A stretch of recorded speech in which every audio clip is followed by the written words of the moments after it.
na začetku te, bi lahko rekli, tudi spominske slovesnosti nekaj osnovnih podatkov, kaj se je 1942. dogajalo v teh krajih in na tem mestu. Konec junija 1942. je bil ustanovljen Dolomitski partizanski odred. Njegovemu drugemu bataljonu, ki se je največ zadrževal v Češirkovem gozdu, je poveljeval rovtarski učitelj Franc Krča-Čuč. Okoliške prebivalce, kmete izpod Peska in Sovre so poklicali na sestanek in pozvali, naj se jim pridružijo. Ker kmetje nad tem niso bili navdušeni, so sledile posledice, to je poboj 10 kmetov izpod Peska in Sovre, ki so ga sicer izvršili Italijani, a seznam 10 imen je najverjetneje prišel iz partizanskih rok. Izzivanje strani partizanov je izzvalo represalije strani Italijanov. Požigali so domačije, ljudi pa pobijali ali odpeljali v taborišča. Zato so ljudje pozivali partizane, naj tega ne počno, saj so posledice prehude. Tisti, ki je upal kaj reči, je bil takoj označen za izdajalca in okupatorjevega sodelavca. Tako je tudi Pavel Lukan, Mihovcov iz Praprotnega Brda, predsednik kmetijske zadruge, ugleden kmet in oče 5 otrok, ob priliki rekel partizanom, da je v njihovo lastno škodo, če ne odnehajo s tem početjem, ker bodo Italijani vse požgali in prebivalce odpeljali, tako da tudi oni ne bodo imeli od česa živeti. V začetku julija 1942. je na ukaz Italijanov odstranil ovire na cesti proti Smrečju, ki so bile tam po zaslugi partizanov. Ni mu kazalo drugega, kot da upošteva ukaz Italijanov, saj so bile ovire v njegovem gozdu. Vedel je, da partizani, ki so taborili nedaleč stran, s tem ne bodo zadovoljni, vendar je upal na njihovo razumevanje. Zelo se je motil. V noči z 25. na 26. julij 1942 so ga prišli iskat, ga odpeljali v Češirkov gozd, kjer je bilo njihovo taborišče, ga tam kruto mučili in nazadnje umorili. Brez očeta je ostalo 5 otrok v starosti od 6 do 12 let. Ženi, ki je poizvedovala po njem, pa so to prikrivali in ji lagali, da so ga poslali v Novo mesto za pisarja.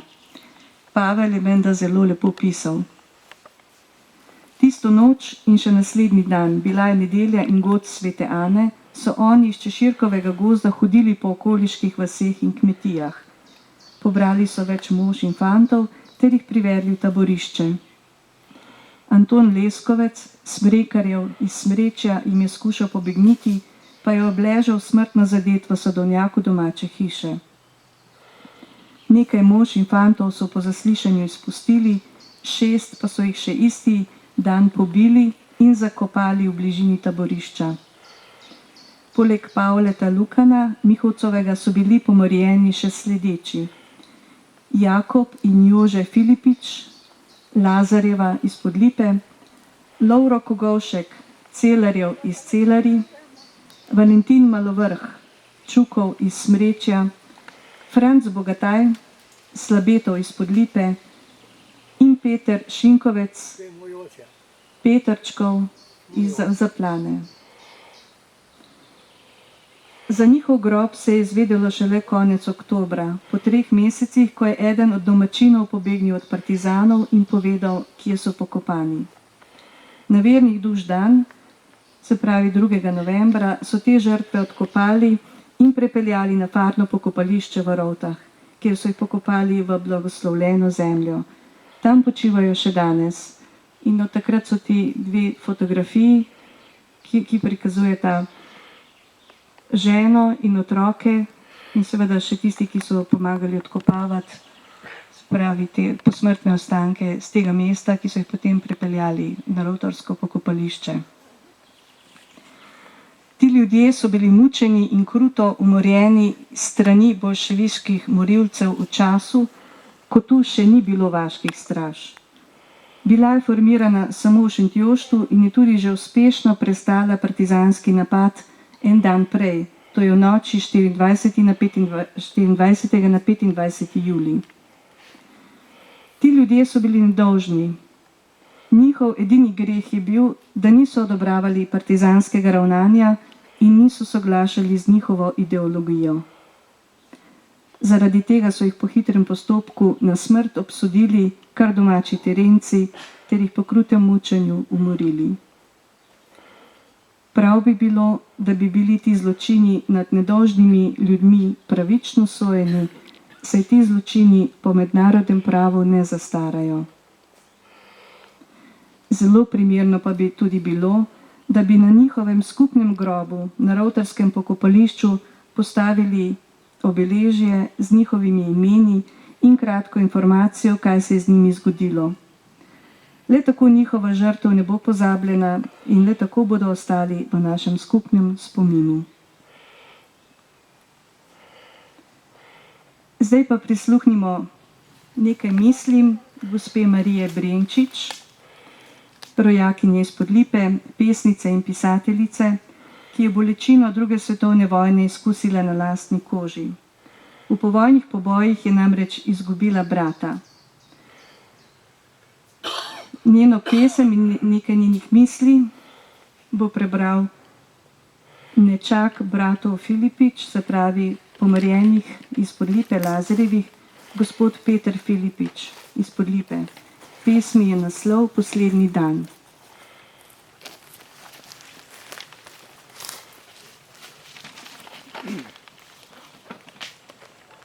Morilci, spe med umorjenci, zatirani med zatiralci. Vse tromba sodbe prebudi, na nebu znamenje stoji. Bog sin, sodnik, na križ razpet, na licih smrtne muke sled, na rokah sled krvavih ran. Ljubezen Božja tu živi, pravica Božja tu deli. Pravičnike in zle ljudi, na desno in na levo stran.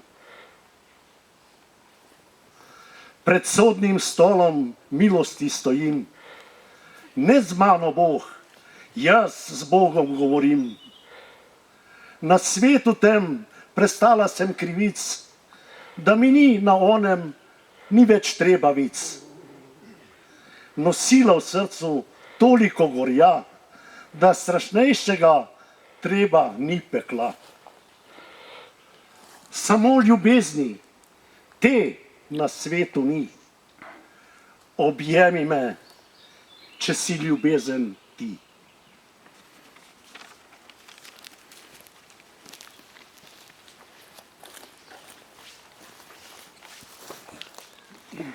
Sedaj povabim k mikrofonu Pavla Lukana, pranečaka od 1942. umorjenega Pavla Lukana, da nam na kratko pove,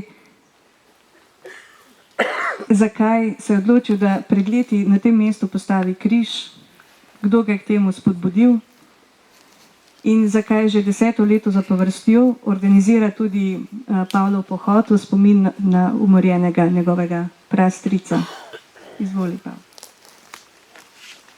Hvala.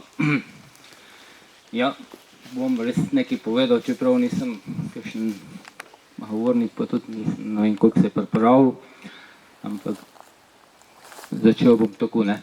Takrat, ko se je križ pri Vrajnih pečinah žehnal za gospoda Euhelija, pride kje do mene ta domačin tle, Krovcev Hendrik, in mi reče tako, bi rekel,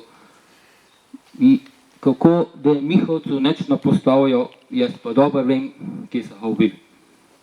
No in takrat je meni tisto pol nekako sprožil, da nekaj pa bi jaz lahko tu naredil in pa sem tudi tale križ naredil tako bolj preprost, ampak pač tudi takrat, jaz sem bil star 46 let, tudi Mihovc je bil 46 let star, ko so ga ubili, tako da se tu nekako poklapal. Pa tisto, no, še tako je bilo, no, da pač nismo vedeli točno, ali pač je bil pa tle, ko so se te podpeški fantje sprehajali tle, ali hobi nabirali, ali bilo kaj, je bil pa ta tle dol domačin Rebov Franc, tudi pokojni. On je pa tu malo bolj vedel, ne, in je zmeraj, ko se kaj tazga, ali so hobi nabirali tiste črne jurčke, ali in je zmeraj rekel, tam, ko sem mihovcev bil, ne, tiste hobe rastejo. Poleg je medved, je meno voda tam potehnil ven, ko je bila suša, pač spet izjava, ne, tam, ko sem mihovcev bil, ne, mal se je pol tu nekako, a ne.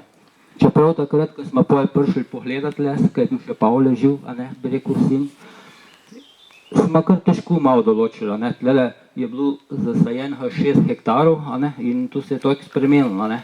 Tle je bil prej saden vrt, vse tu.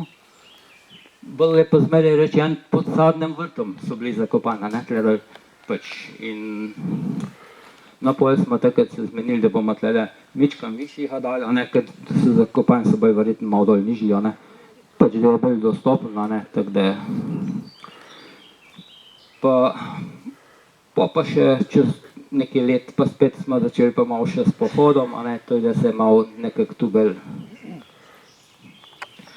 nekaj ostane, nekaj nam je od vrha dol nekako poslan, da nekaj moramo za tu narediti, a ne, in pač tako da ne vem, bi še kaj povedal.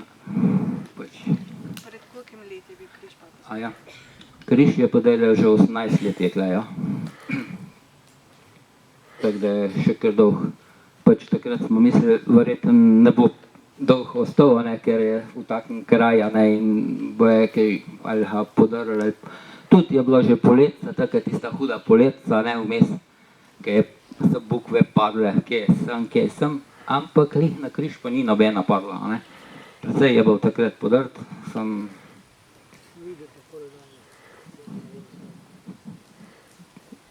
pa, ko bi še lahko rekel, Da je obnovljena, ne? ja, da sem mičkega popravil, to je da.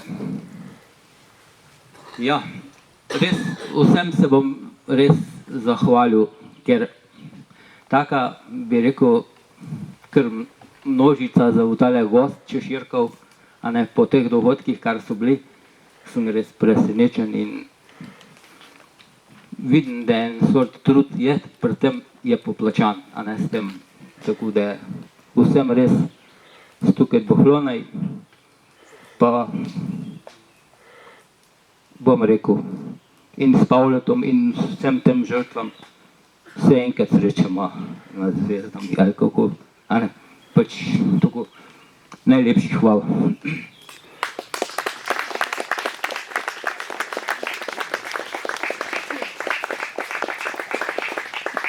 Ker ta križ še ni bil blagoslovljen, ga bomo sedaj blagoslovili. Se pa pred tem še zahvalim seveda Pavlu, ki danes goduje. Pavle, vse najboljše. On tudi potem je poskrbel za pogostitev, ki je gori pri Lovski koči, tako da ste lepo povabljeni gor, da se ostavite še, da spijete kakšen kozarček, pa kaj prigriznete. Seveda lepa hvala tudi gospodu Petru Pavlu, za Novaku, za darovano mašo in seveda tudi vam vse najboljše, ki godujete danes cel dan.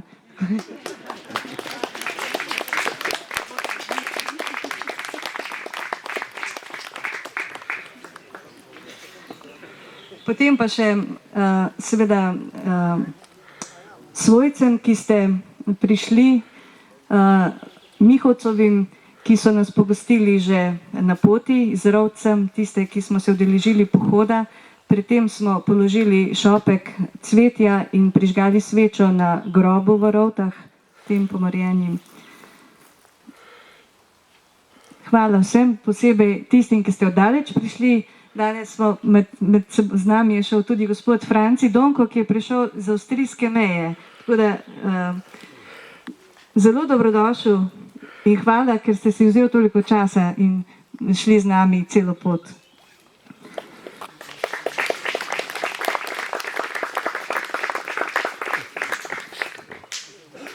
In seveda, zdaj se bom pa jaz še mojim sodelovcem iz Nove Slovenske zaveze zahvalila iz krajevnega odbora Rovte, ki so poskrbeli za očiščenje tega kraja, za pač vse, kar je bilo potrebno.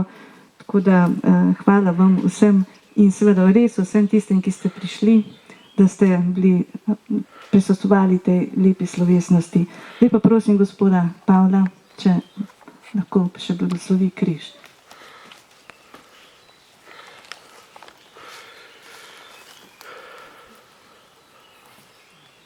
Jaz bom tu molitev zmolil, potem bova šla pa z ministrantom tja, da bova blagoslovila. Vi lahko tu ostanete, potem se lahko pa sami približate križu, da vidite, kako je zdaj obnovljen.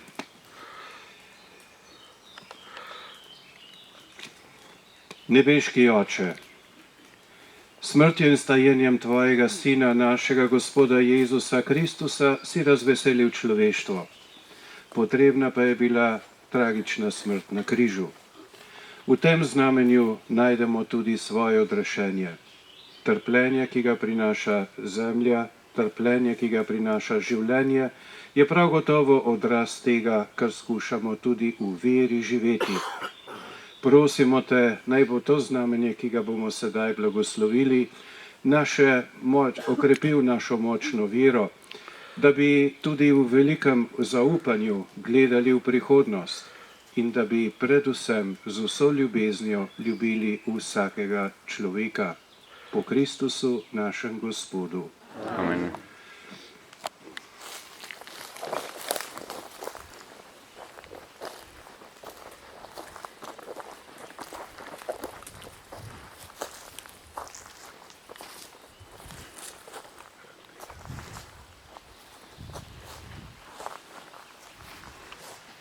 Blagoslovi Gospod ta križ, v imenu Očeta in Sina in Svetega Duha. Amen. Amen.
Zemlja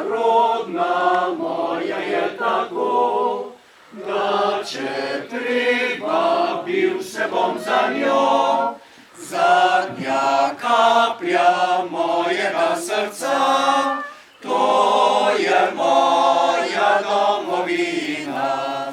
Zdravo li moja lepa domovina, zdravo li moja lepa domovina, zdravo li moja lepa domovina, moja lepa domovina.